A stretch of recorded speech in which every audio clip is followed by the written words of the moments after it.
Hey, it is your buddy, Peace and Harmony with you here today. Much love going out to all the beautiful, empowered harmonizers. We are going to zoom in and focus in today on a great viewer question, and that is really, how do you stand your ground? How do you hold your ground? How do you continue along your own positive train of thought while you're in the midst of being manipulated or controlled, sort of energetically, verbally, and emotionally, or even physically, what feels physically oftentimes, by an emotional manipulator, such as an abusive spouse, a covert narcissist, an overt narcissist, or a psychopath. And before we get started, I want to give a huge shout out to those of you who have recently donated to the channel and contributed. Thank you so much for sharing your harrowing specifics and details that have been going on with you. It's an honor and a privilege to be able to provide this content, these resources, and these tools. And I hope to be a life raft along your journey during this very difficult time. So thank you so much for your contributions and stepping up to the plate. We are here to assist you, and I really appreciate your feedback. So thank you so much. It's viewers like you who let me know that we're really hitting a home run here. So thank you so much. And absolutely, if we have been a positive influence or a resource here and you would like to give back to the channel, absolutely, positively, you can. There is a PayPal Donate Now button on the homepage, the About page here at YouTube, and you can make a contribution. So thank you so much. And yes, from a recent viewer question and then, viewer response about how difficult, how abusive it can be, how you get completely swept off your feet in a negative, just sort of being swept by a sleuth of emotional abuse where it really leaves you spinning, it leaves you reeling and not able to think straight. So it's very difficult to get extracted, pull yourself away, and get some distance from this sort of emotional manipulation. Energetically, the way that they carry themselves or their tone with which they have been communicating to you, it's gotten, through your boundaries. It's not only gotten through your physical boundaries where perhaps there's physical things that you share or that they are just helping themselves to. Particularly the psychopath, they will just take whatever it is that they want, and they will have no respect for boundaries or really whose is whose, what's what, in terms of even public property. They just will help themselves to whatever it is. Contacts, passwords, physical things in the environment. They just feel a need to take, and they don't feel any sort of regret or remorse. This can be very devastating and very difficult to deal with on an emotional, etheric level. And so it's very important for you to get to the roots of this and begin to draw some boundaries and some lines, and being able to articulate some things in 5 to 10 words that can be very very boundary creating for you. So for example, when a emotional manipulator, a narcissist, a psychopath is coming at you and you're feeling it's very difficult to pull yourself away, whether it's resist the hover or stand your ground or stand for your rights, I want you to use this statement: or maybe not. Or maybe not. So when this individual is trying to manipulate you, cause you to feel bad, put the guilt trip on you, put the control talons on you, make you feel that you're not putting up and that your fair share and they're trying to take more, you can come back with a response, or maybe not. And this can be, even if it's something positive where they're trying to hover you in through compliments, or the negative while they're trying to come at with you with their sneering looks, their sneering comments. Whatever it is getting you to feel that you're being sucked in, or you're put into an emotional, uncomfortable state where you're about to lose it, or you don't know how to protect yourself, or maybe not. Okay? So let's give an example here. You've been awful at taking care of, the kids. You haven't put up your fair share. Or maybe not. you're declaring a boundary and you're saying, let's look at the alternative. Or they're trying to force their opinions on you, whether it's political, religious, financial. You can come back with that response, or maybe not. Or they're trying to hover you in through things that are common about you, that they're trying to, again, sweep you off of your feet, either through the hover or the negative assailing comments. We had it so good together, and I just want to take us back. You were the best thing I ever had, or maybe not. You can say this to yourself, and you can say this out loud. When you say it verbally to them, you're truncating.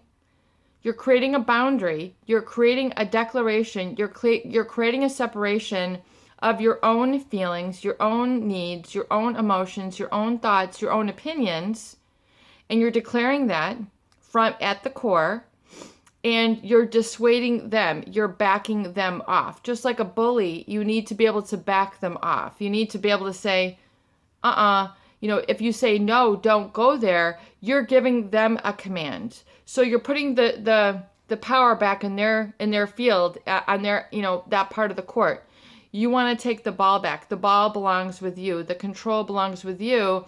Your needs, your emotional feelings, your opinions, what you know to be true needs to be empowered. And to take that back, a very, very easy statement is, or maybe not. And that's all you need to say. You don't need to back it up, explain, or justify yourself. Just leave it there. Leave them spinning, leave them reeling, leave them fighting. You do not want to enter into the fire with this person. If they're trying to assail you and get into a state of force where they're trying to embattle you or emblazon you or to control you with negative feelings, I want you to either say to yourself, or if you need to, if you have to respond, or maybe not. So when they come at you, just energetically, I want you to put the brakes on and declarative say, or maybe not. You have, this and this on your face, and, they're trying to kind of get you down. They'll really go with whatever it is. You'll understand, these people, the situation, what they've said, what they've done, how they're trying to push your buttons. So in order to make yourself like a lifelock so that they can't push your buttons, say, or maybe not. And it immediately disarms them from being able to push your buttons. Do you see how that's an energetic declarative so you can assert your ground and stand up for yourself without having to go to the task of putting your dukes up? The more you put your dukes up with a narcissist or a psychopath, the more you're hurting yourself. So remember back in the day when the big tough guy, the Joe Six-Pack, would be like, yeah, hit me, it's going to hurt you more than it's going to hurt me. And then the people would be trying to punch him down. The guys would be, who's the alpha here? Who is the dominant one? Just like the way the narcissist or the psychopath wants to be the dominant one. And they've taken advantage of your, submissive, giving, good side. And they've taken you to the cleaners and then some. So they're taking advantage of your good human nature. And so they're used to, continuing that pattern. So it's time for it to stop. It's like the bully has taken your lunch once enough. The bully has taken your homework once enough. You've written the bully's papers, enough, they're going to need to go and find another person to push around, whatever it is, or maybe not. So you need to back them off and don't clench up. So you need to do this in a very relaxed, calm body. It's time for you to enter into a period of calm and peace in your life. To get to the other side of this, to carry around the anger, the grudge, I lost this, I lost that, to feel defeated is to, stay in that lower emotion, and it's to drag that out. So yes, there is legitimate suffering, M. Scott Peck. You do need to legitimately suffer and grieve this as a loss, like a loss of a friend, a loss of a relationship, a loss of truth. But what you're really losing is a lie. When, you're sick and tired of this, and you're sick of not being heard, not being seen, not being recognized, not being respected, that it's always about them, you'll know when your time has come. And so you need to begin to identify and see more clearly, when have you given in to the much where it's always about them. Once again, you're always responding back to them, giving to them, helping them, assisting them, the parasitic, abusive lifestyle, which now you're waking up to realize this was abuse. They're not going to call it, hey, I got away with this. You need to back them off for them to take a look at themselves and to have them stop this behavior and stop pushing their opinions on you, controlling you. And so when you say that in a very calm body, you're knowing what's up. You're seeing it for what it is. You're now consciously aware of what they're doing to manipulate you, kind of always being in your vision field, so to speak. The malignant narcissist, especially the psychopath, they always want you to be thinking about them. That's how they win. And the minute you can stop always thinking about them, and then you're able to focus on yourself, pull yourself away like a suction cup. Sometimes it takes that much. The suction is so great. The energetic vacuous, in other words, it's an insatiable need that they have. Insatiable, i.e. not able to be satisfied. They have an insatiable need to control and have power over others. And yes, they'll have a whole slew of people on their side, people who have bought in, people who are giving them the love, the adoration, who are giving them the compliments, the money, etc., who are their supply. It's not your job anymore to educate these other people that they're being taken for a ride. You need to, yes, isolate yourself, individuate yourself. Oftentimes, a lot of viewers make comments that it feels so isolating. Okay, so really that isolation is what you need to do. Is actually individuating. You're individuating yourself. You're distinguishing yourself. You're pulling away the suction, the strength that it takes to go against the wind, and go against that sort of, movement out, where you're losing control and sucking into the abuse. You're buying into all the negative control.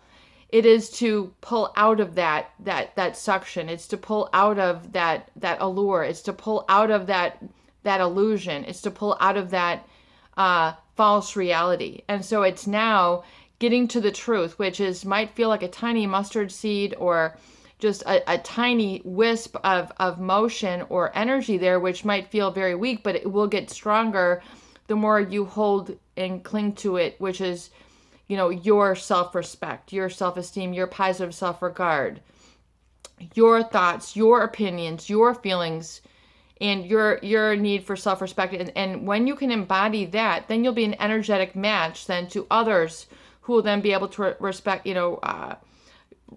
and reflect that back to you. But for the meantime, you're going to need to reflect that back to yourself. So if this person is not able to do that, then you need to really reflect back to yourself and write it out. I have my own opinions. Maybe you need to write that 1,000 times. I have my own opinions. I have my own truth. I have my own understanding of things, and so it is.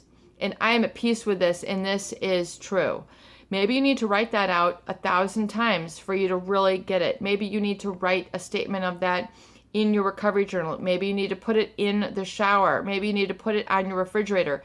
You need to go, all out on this, and you need to get, images of what you know to be the case. So you're not brainwashed, you're not gaslighted and sucked back in. So a statement, or maybe not. Do you see how it's able, like a knife, you're able to say, that's them. I'm not being manipulated. It's the ability to see more and more what the manipulation looks like. And then you're able to see, wow, hitherto this point, this is where I got triggered. This is where I got sucked in. This is where I went into the anxiety. Or maybe not. I'm so anxious now. Or maybe not. I'm so depressed now. Or maybe not. You'll never have anybody. Or maybe not. I'm going to take you, and you're going to have to do this and this. Or maybe not. Do you see, once you make that declarative statement, your subconscious mind, your subconscious will then be able to draw the line for you, and then automatically it'll be working on your behalf. You want to have the subconscious mind working for you rather than working against you. When you are in the midst of being psychologically hijacked or emotionally manipulated, you're in the fight or flight. It's your subconscious is caught up in the fight or flight, and then the fear mechanism. So to pull out of the fear and get into, solid ground is where you want to be, and that's in a state of peace. And then being able to see, or maybe not. So here's where the manipulation came. Maybe it's the flip of her hair. Oh, maybe we should get back together. Maybe, or maybe not. The flip of the hair don't work with me. Bring and doing my laundry for me, it don't work for me no more. Making me a cake, that doesn't work anymore. Texting me with pictures, that doesn't work anymore.